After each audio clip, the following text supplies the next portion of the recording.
Hello everyone, this is Ms. Gutzel speaking.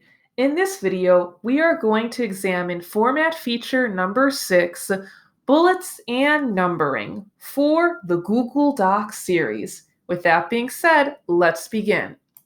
As can be seen, I already have some text highlighted in my Google Doc. So I'm going to click on Format and hover over Bullets and Numbering to view my options. I can choose to create a numbered list, or I can choose to create a list with bullet points. I can choose these default styles from the menu here. For the purposes of this tutorial, I'm going to select this option.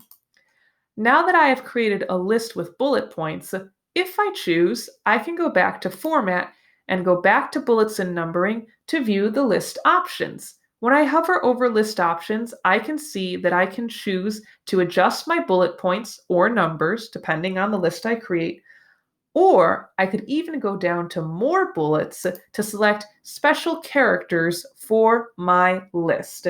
I would have to click on one of these characters in order to adjust the list that I have created. Thank you for watching, and I hope this video helped you grow in your knowledge of technology.